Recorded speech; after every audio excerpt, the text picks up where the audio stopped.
The citation arrived on a Tuesday afternoon, tucked between a credit card offer and a grocery store flyer, and I knew immediately that Richard Morrison had declared war on me. I stood in my driveway in Scottsdale, Arizona, staring at the paper in disbelief.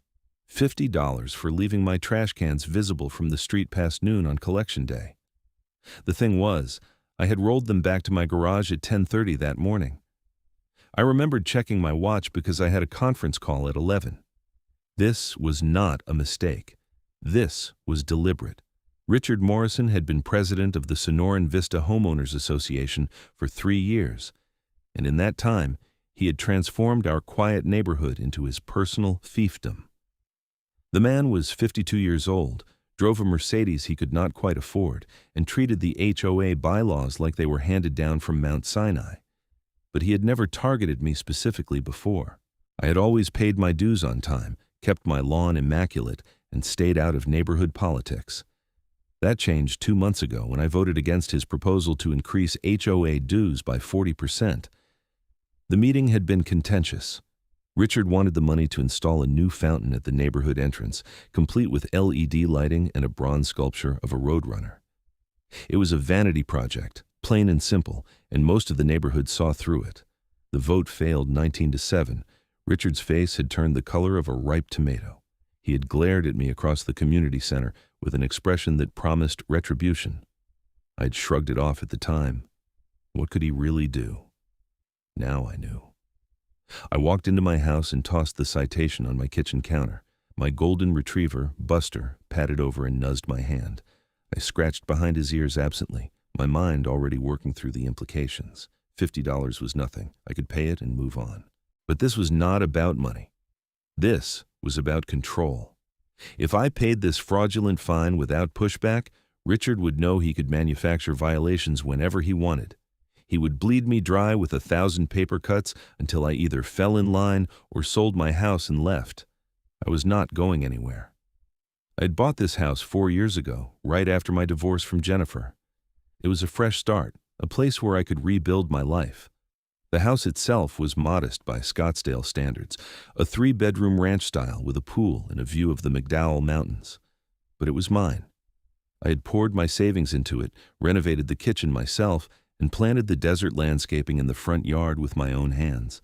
This house represented everything I had worked for, and I would be damned if some petty tyrant with a clipboard was going to take it from me. The next morning, I decided to do some reconnaissance.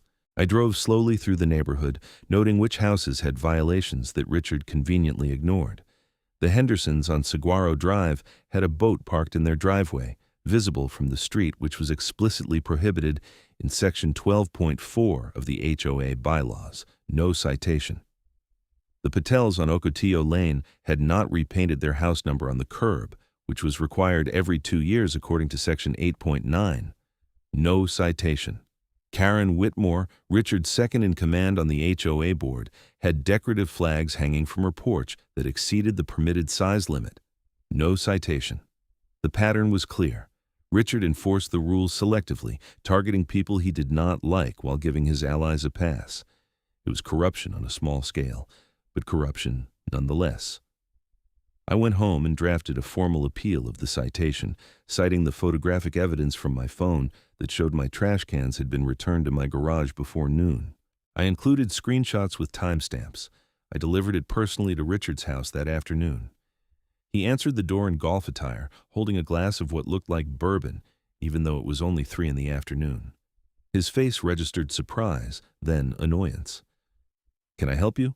he asked, his tone making it clear he would rather do anything but. "I am appealing this citation," I said, handing him the envelope. "It is factually incorrect. My trash cans were put away on time." Richard did not even open the envelope. He smiled, but there was no warmth in it. The HOA compliance officer reported the violation at 12:15. The bylaws state trash cans must be stored out of sight by noon on collection day. It seems pretty straightforward to me. Your compliance officer was wrong. I have photo evidence with timestamps. Photo evidence can be manipulated, Richard said smoothly. The HOA stands by its citations. If you want to appeal, you can present your case at the next board meeting. That is in 3 weeks. 3 weeks to appeal a $50 fine? That is absurd. That is procedure. He started to close the door. Have a nice day. I put my hand on the door, stopping it. Richard, I know what you are doing. This is retaliation for the vote. His smile widened. I have no idea what you are talking about. The HOA treats all residents equally.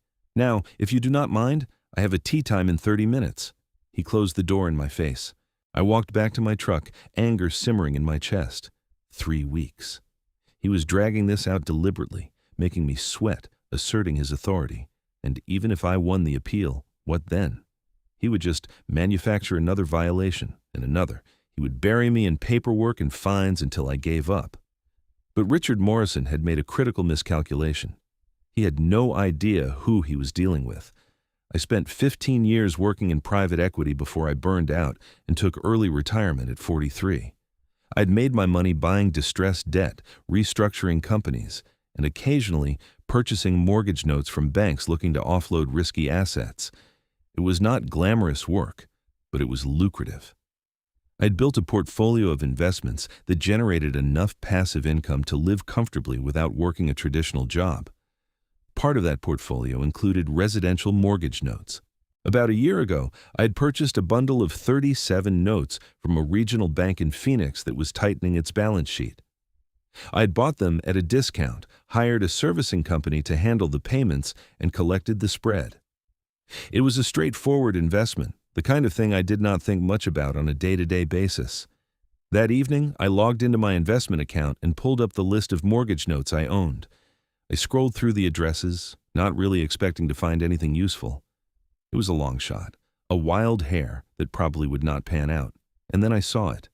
4782 Desert Willow Court, Scottsdale, Arizona, Richard Morrison's address. I sat back in my chair, staring at the screen. The original loan had been for $680,000. Richard had refinanced twice, and the current balance was just over $512,000. The note was performing, meaning he was making his payments on time, but just barely. According to the payment history, he had been late 3 times in the past year, incurring late fees each time. I felt a slow smile spreading across my face. Richard Morrison did not know it yet, but he had just handed me all the leverage I needed.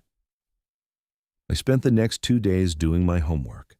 I reviewed the mortgage documents, confirmed the payment history, and consulted with my attorney, Mike Hernandez, who specialized in real estate law. Mike was a former college roommate who had helped me with various legal matters over the years. He was smart, thorough, and did not ask unnecessary questions. "Hey, this is bulletproof," Mike said, leaning back in his office chair. "You own the note, you have all the rights that come with it. If he is current on payments, you cannot foreclose, but you can absolutely make your ownership known." "Is this about leverage?" "Something like that," I said. "The guy is abusing his position in the HOA. I want him to understand that he is not untouchable." Mike grinned. "I love it when rich guys learn humility. Just be careful. If you push too hard, it could backfire. Mortgage note holders have responsibilities too. You cannot harass the borrower or make threats." "I am not going to harass anyone," I said. "I'm just going to have a conversation." The next citation arrived 4 days later. This time, it was for having a decorative rock in my front yard that was the wrong color. According to the citation, Section 14.2 of the HOA bylaws specified that all decorative rocks must be earth tone, and the rock in question appeared to be too red. I actually laughed out loud when I read it. The rock had been there for 3 years. It was the same color as half the rocks in the neighborhood. Richard was not even pretending to be reasonable anymore. He was just throwing citations at me to see what would stick. The fine was $75 this time. If left unpaid for 30 days, it would increase to $150, plus administrative fees. 2 days after that, I received another citation. This one was for parking my truck in my driveway at an angle that allegedly obstructed the sidewalk. It did not. I had measured. The fine was $100. Richard was escalating. I paid none of the fines. Instead, I documented everything. I took photos, wrote detailed notes, and kept copies of all correspondence. I also started attending HOA board meetings, sitting in the back and observing. Richard noticed me at the first meeting, and his jaw tightened, but he did not acknowledge me. He ran the meetings like a corporate executive, brisk and efficient, brooking no dissent from the other board members. The fourth citation arrived on a Friday. Unauthorized outdoor lighting, $125. The light in question was a motion sensor floodlight on my garage, the same one that had been there when I bought the house. That night, I drafted a letter. I kept it short and professional. I did not mention the HOA or the citations. I simply introduced myself as the current holder of his mortgage note and requested a meeting to discuss the terms of his loan. I included my contact information and suggested we meet at a neutral location, perhaps a coffee shop. I mailed the letter certified, signature required. Richard signed for it on Monday afternoon. He called me 17 minutes later. I let it go to voicemail. He called again an hour later. Voicemail. He sent a text message at 8:30 that evening. "We need to talk. Call me." I waited until the next morning. I was sipping coffee on my back patio, watching the sun rise over the mountains, when I finally called him back. "What the hell's this?" Richard said the moment he picked up. No greeting, no pleasantries. His voice was tight with panic. "Good morning, Richard," I said calmly. "I assume you are referring to my letter. You own my mortgage. How is that even possible? I purchased a portfolio of notes from Western Horizon Bank about a year ago. Yours was included in the bundle. It is all perfectly legal. The bank should have sent you a notification when the servicing transferred." "I do not remember any notification," he stammered. "Then you should check your mail more carefully," I said. "Anyway, I wanted to introduce myself properly. I like to know who I am doing business with." There was a long silence on the other end. I could practically hear the gears turning in his head. "This is about the citations, is not it?" he said finally. "I have no idea what you are talking about," I said, echoing his words from our previous conversation. "I am simply reaching out as the holder of your mortgage note. Standard business practice. This is extortion. Extortion would be if I threatened you. I have not threatened you, Richard. I have not even mentioned the HOA. I am just letting you know that I exist and that I am paying attention." Another long silence. "What do you want?" he asked quietly. "I want you to do your job fairly," I said. "I want you to stop manufacturing violations against residents you do not like. I want you to enforce the bylaws equally and stop abusing your position. That is all. And if I do not, then I will continue to be a diligent and involved mortgage note holder. I will monitor your payment history very closely. I will exercise every right I have under the terms of your loan agreement, and if you miss a payment or if you are even 1 day late, I will pursue every remedy available to me under the law." "You cannot foreclose just because I am late on a payment," Richard said, but his voice lacked conviction. "Pia." "That is true," I said, "but I can make your life very complicated. I can require property inspections. I can demand updated insurance documentation. I can exercise my right to review your financial statements to ensure you are maintaining the collateral properly. I can do a lot of things, Richard, all perfectly legal, all very time-consuming for you." He did not say anything. "Or," I continued, "you can be a reasonable human being. You can drop these bogus citations. You can run the HOA like it is supposed to be run, serving the community instead of serving your ego. And then you and I never have to talk about this again. Your choice."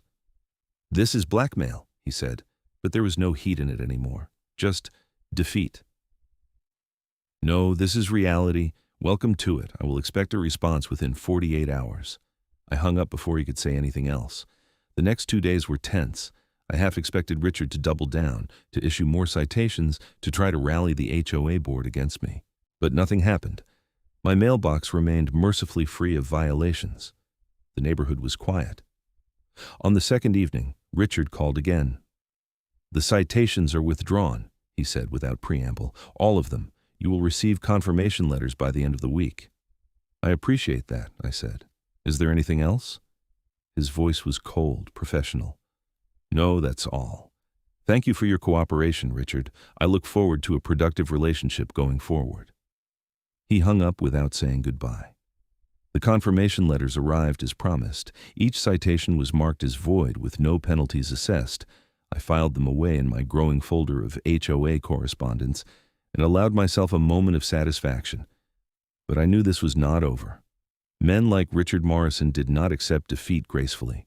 They schemed, they plotted, they waited for an opportunity to strike back. I did not have to wait long. 2 weeks later, I came home from a morning run to find a notice posted on my front door. It was not a citation this time. It was a notice of a special emergency HOA board meeting scheduled for that evening. The agenda listed only one item: discussion and vote regarding resident violations and compliance enforcement procedures. The meeting was clearly about me, even though my name was not mentioned. Richard was trying an end run. If he could get the board to pass stricter enforcement rules, he could bury me in legitimate violations that I could not fight. He would codify his vendetta into the HOA bylaws themselves. I showed up to the meeting 15 minutes early. The Sonoran Vista Community Center was a modest building near the neighborhood entrance, with a meeting room that could hold about 50 people. I was the only non-board member there. The board consisted of 5 people. Richard sat at the center of the table, flanked by Karen Whitmore, the vice president, and 3 other members I recognized but did not know well. Bob Chen, an accountant in his 60s, Linda Ramirez, a retired teacher, and Tom Patterson, who owned a car dealership in Phoenix. Richard looked up when I walked in. His expression was carefully neutral, but I saw the flash of anger in his eyes. "This is a closed board meeting," he said. "HOA bylaws state that all meetings must be open to residents unless specifically dealing with legal matters or personnel issues," I said, taking a seat in the back row. "This appears to be a policy discussion, which means it is open." Karen Whitmore leaned over and whispered something to Richard. He frowned, then nodded curtly. "Fine, but residents are observers only. No participation unless invited." "Understood," I said. The meeting started promptly at 7. Richard launched into a prepared statement about the need for stronger compliance enforcement. He painted a picture of a neighborhood in decline, with residents ignoring the bylaws and property values at risk. He proposed a new 3 strikes policy where residents would receive escalating fines for repeated violations, culminating in liens against their property. It was a masterful performance, full of reasonable-sounding arguments and carefully selected examples. He never mentioned me by name, but everyone in the room knew who he was really targeting. When he finished, he opened the floor to discussion. Bob Chen spoke first. "I appreciate the concern, Richard, but is this really necessary? I have not noticed a significant increase in violations. In fact, the neighborhood looks great." "The violations are not always visible," Richard said smoothly. "Many of them are technical in nature.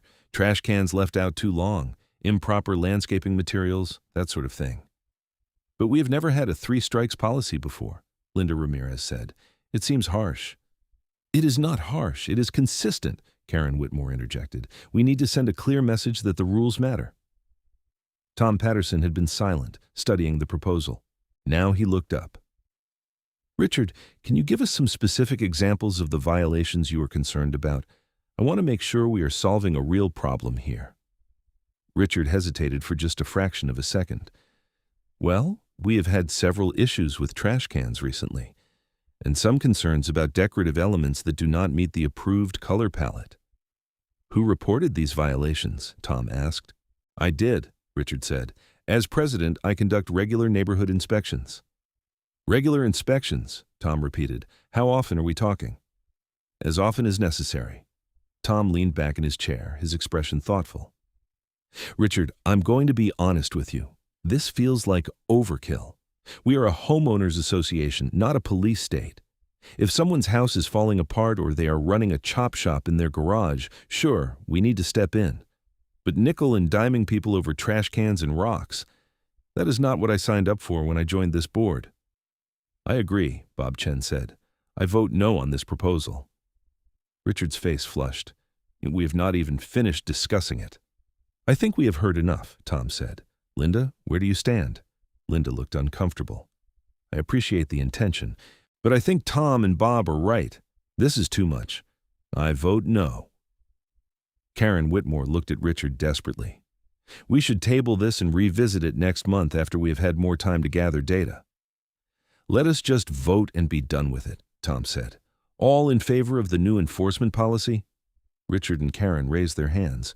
"All opposed?" Tom, Bob, and Linda raised their hands. "Motion fails, 3-2, Tom said. "Is there any other business?"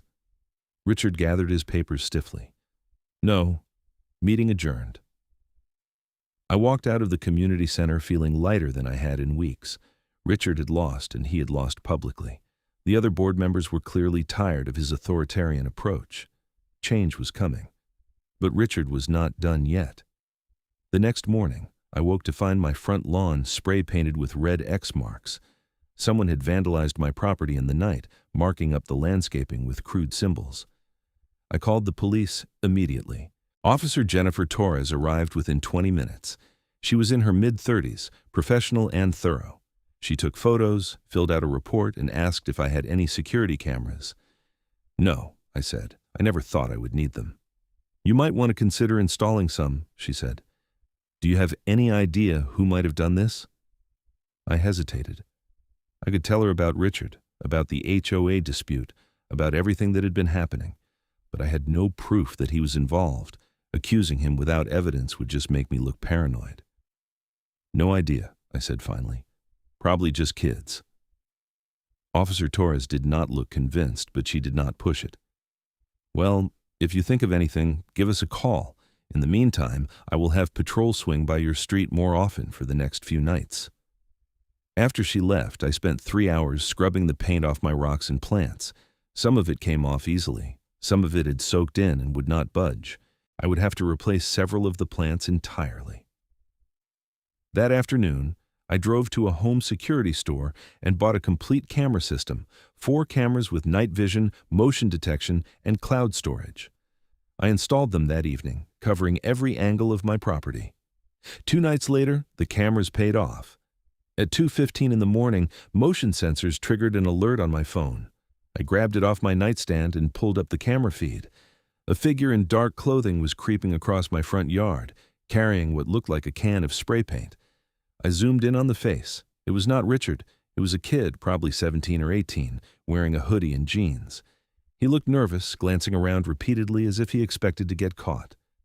I called 911 and grabbed my baseball bat, then headed downstairs.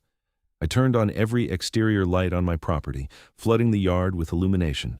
The kid froze like a deer in headlights, then turned and ran. He made it about 20 feet before he tripped over one of my decorative rocks and went sprawling. He scrambled to his feet, but by then I was already out the front door.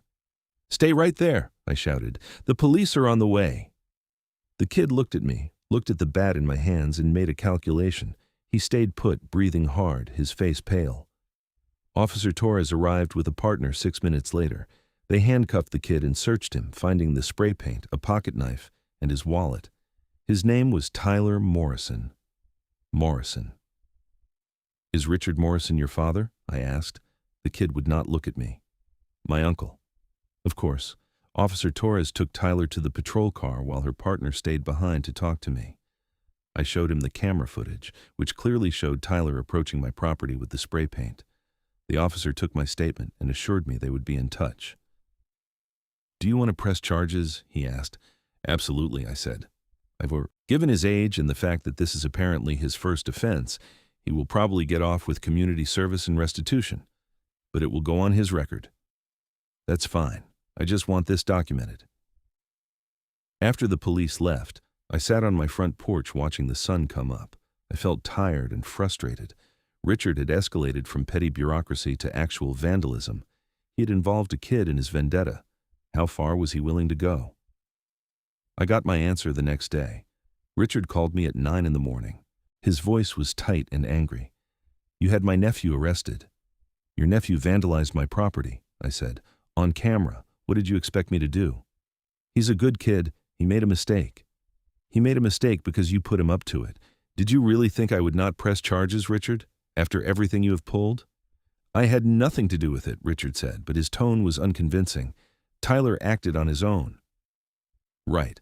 Your nephew just randomly decided to vandalize the property of the one person in the neighborhood you have been targeting for months. Pure coincidence." "You cannot prove anything." "I do not have to prove anything to you, Richard. The police have the evidence. If Tyler tells them you were involved, you are going to have much bigger problems than HOA bylaws." Silence on the line. "Here's what's going to happen," I continued. Tyler's going to take responsibility for what he did. He is going to pay for the damage to my property, and you are going to stay far away from me and my house. If I get one more citation, one more piece of vandalism, one more piece of harassment, I am going to make it my personal mission to destroy you. Do you understand? You are threatening me. No, I am explaining consequences. There is a difference. Now, I have work to do. I suggest you get a lawyer for your nephew. He's going to need one. I hung up. Tyler Morrison appeared in juvenile court 3 weeks later. I attended the hearing, not out of vindictiveness, but because I wanted to see this through. Tyler pleaded guilty to misdemeanor vandalism. The judge sentenced him to 40 hours of community service and ordered him to pay $850 in restitution for the damaged plants and cleanup costs. Richard was in the courtroom, sitting in the back row. He looked diminished somehow, smaller than he had seemed before. When our eyes met, he looked away. I thought that would be the end of it. I was wrong. A month later, I received a letter from the HOA board. Richard had resigned as president, effective immediately, citing personal reasons. Karen Whitmore had resigned as vice president as well. Tom Patterson had been elected as the new president, with Bob Chen as vice president. The letter also included a formal apology for the improper citations I had received and a notification that the board was conducting a comprehensive review of HOA enforcement procedures to ensure fairness and consistency going forward. I called Tom Patterson to thank him. It was long overdue, Tom said.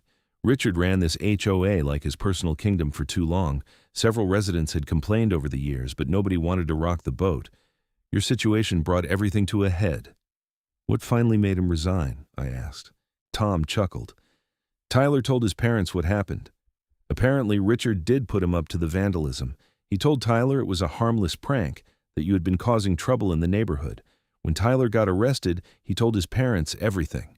They were furious. They confronted Richard, threatened to report him to the police for conspiracy or whatever the legal term is. Richard panicked and resigned before things could get worse. So he was not being noble. He was covering his ass.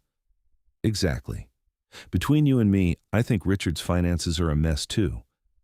I heard through the grapevine that he is behind on several payments, not just his mortgage.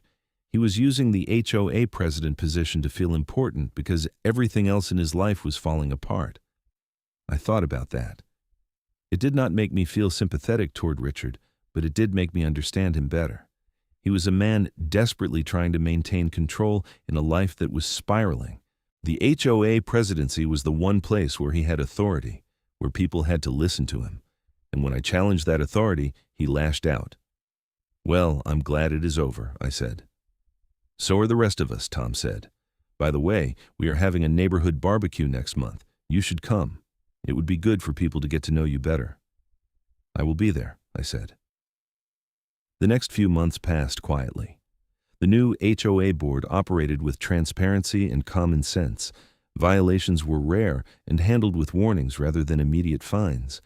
The neighborhood felt more relaxed, less like a police state.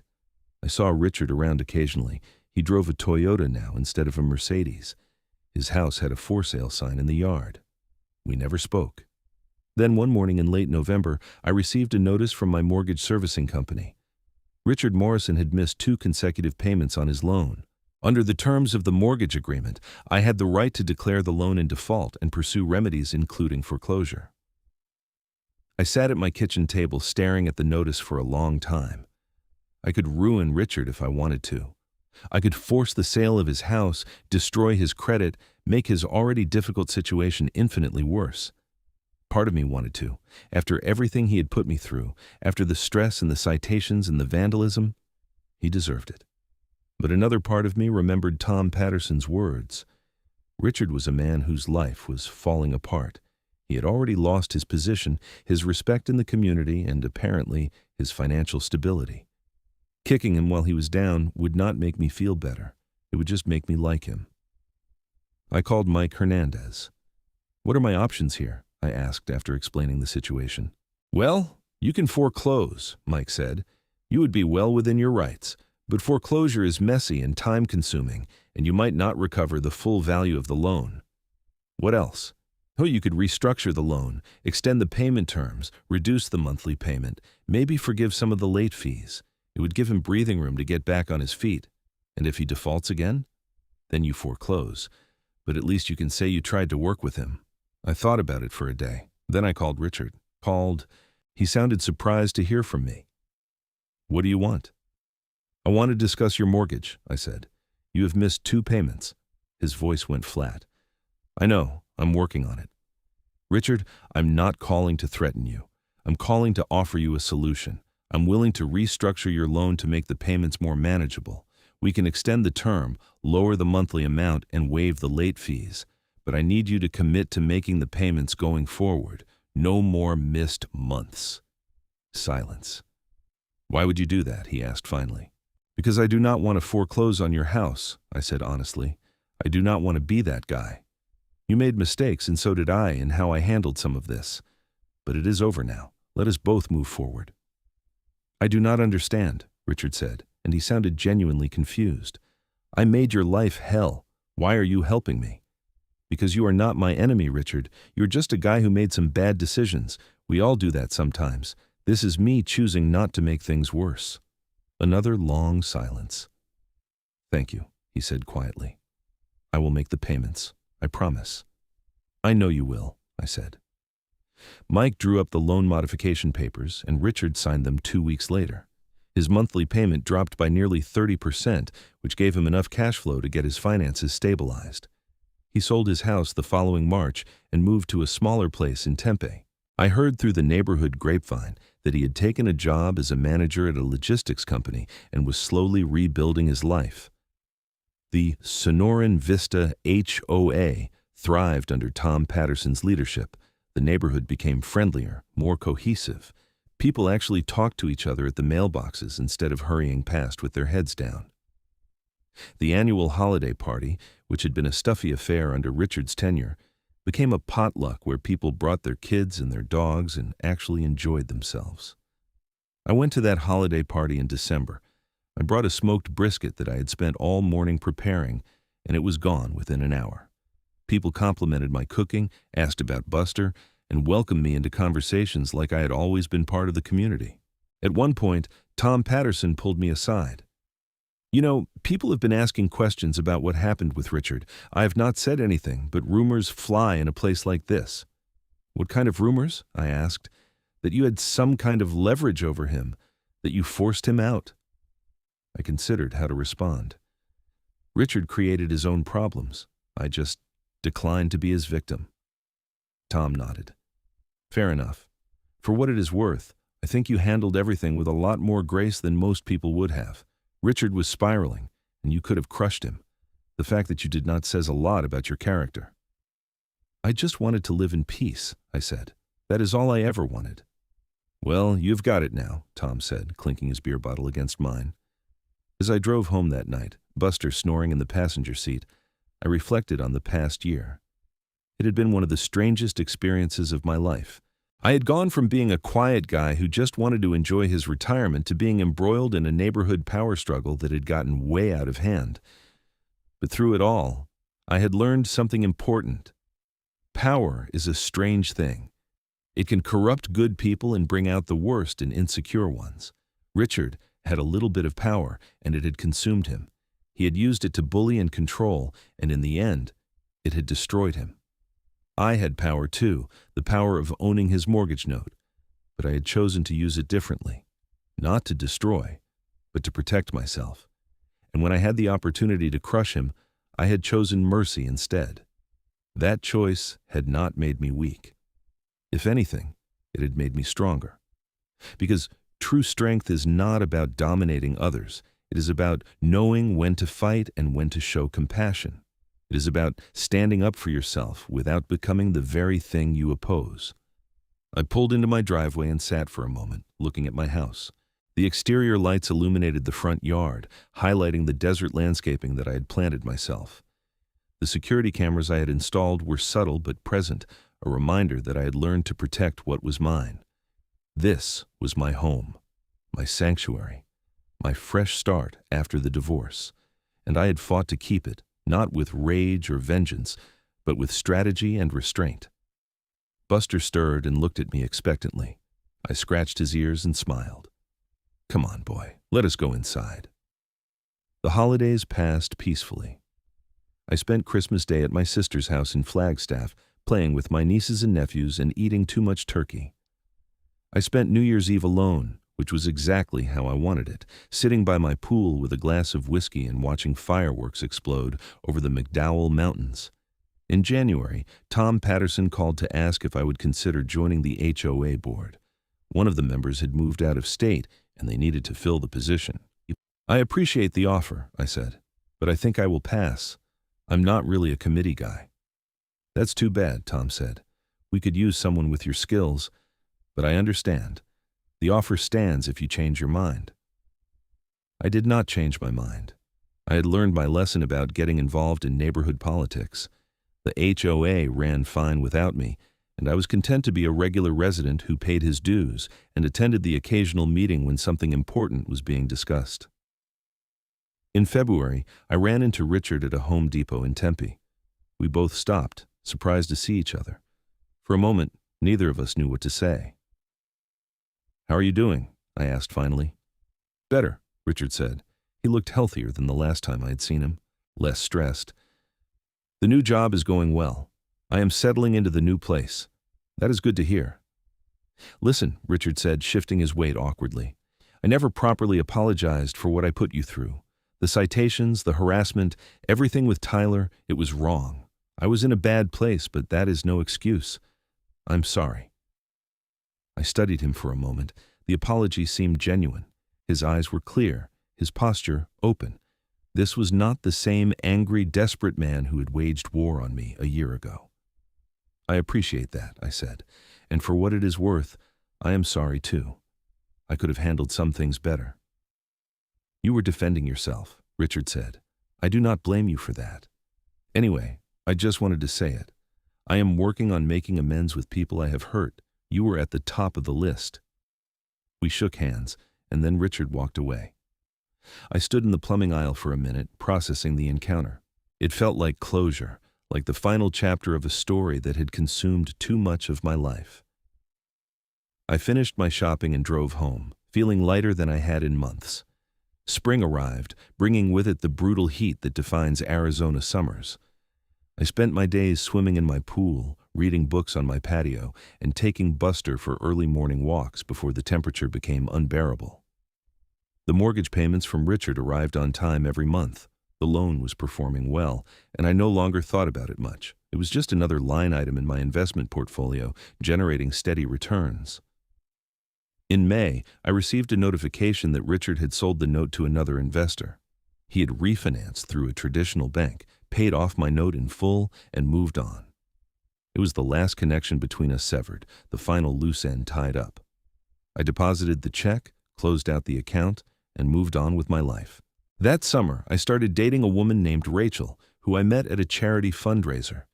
She was a veterinarian, smart and funny, with a no-nonsense attitude that I found refreshing. We took things slow, enjoying dinners and hikes and long conversations about everything and nothing. She asked about the HOA situation once, after I mentioned it in passing. "So you owned this guy's mortgage? And he did not know it?" she asked, her eyes wide. "Not at first," I said. "It was pure luck. Or maybe karma. I do not know." "That's like something out of a movie," Rachel said. "What are the odds?" "Pretty slim," I admitted. "But it happened." "Did you ever think about just crushing him? Foreclosing on his house and making him homeless?" "I thought about it," I said honestly, "but it would not have made me feel better. It would have just made me bitter." Rachel smiled and kissed me on the cheek. "You are a good man, you know that?" I did not know if that was true. I had made plenty of mistakes in my life, had my share of regrets, but I had tried to do the right thing, even when it was hard, even when the easier path would have been revenge. Maybe that was enough. The leaves started changing color in October, or at least as much as they change in Arizona. The neighborhood prepared for Halloween, with families decorating their houses with pumpkins and fake cobwebs.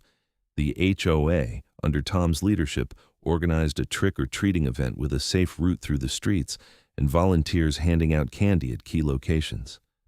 I volunteered, sitting on my driveway with a bowl of candy and a smile, watching kids in costumes run from house to house. A little girl dressed as a princess stopped to pet Buster, who soaked up the attention like the attention-hungry golden retriever he was. "Is your dog friendly?" the girl's mother asked. "Very," I said. "He loves kids." The mother smiled. "We just moved here last month. Everyone has been so welcoming. This is a great neighborhood." "It is," I agreed. "It really is." As the evening wound down and the trick-or-treaters thinned out, I sat on my front porch with the last of the candy and reflected on how much had changed in just over a year. The neighborhood that had once felt hostile and oppressive now felt like home. The people I had viewed with suspicion were now friends and acquaintances. The house that I had fought so hard to keep was now a place of peace and contentment. Richard Morrison had tried to push me out, to make my life so miserable that I would sell and leave. But he had failed. Not because I was stronger or smarter or richer, but because I had refused to give up. I had stood my ground, fought back strategically, and ultimately chosen mercy over vengeance. And in doing so, I had built something worth keeping. Rachel came over that night after her shift at the veterinary clinic. We ordered pizza, watched a horror movie that was more funny than scary, and fell asleep on the couch with Buster sprawled across our feet. It was a perfect, ordinary evening. The kind of evening I had dreamed about during the dark days of my divorce, when the future seemed uncertain and lonely. I had that future now, not because of luck or money or owning someone's mortgage note, but because I had fought for it, because I had refused to let small-minded people dictate the terms of my life. Richard Morrison had taught me an important lesson, though I doubted he had intended to. He had taught me that bullies only have power if you let them. That standing up for yourself does not mean becoming cruel or vindictive, that sometimes the greatest victory is not in destroying your enemy, but in rising above the conflict entirely. The HOA had tried to push me out, but I had held my ground, leveraged the tools at my disposal, and come out the other side stronger and more at peace than I had been in years. And in the end, that was the greatest revenge of all. Not hurting Richard, but thriving in spite of him. As I drifted off to sleep that night, Rachel's head on my shoulder and Buster snoring at my feet, I felt a deep sense of gratitude.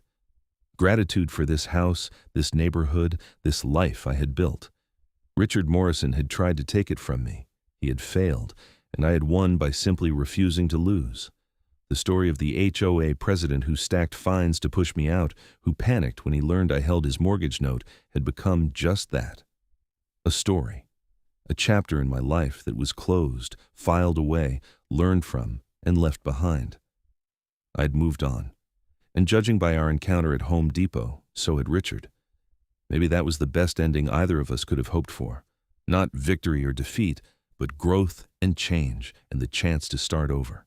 I fell asleep with a smile on my face, secure in the knowledge that this house, this life, was mine, and no one could take it away.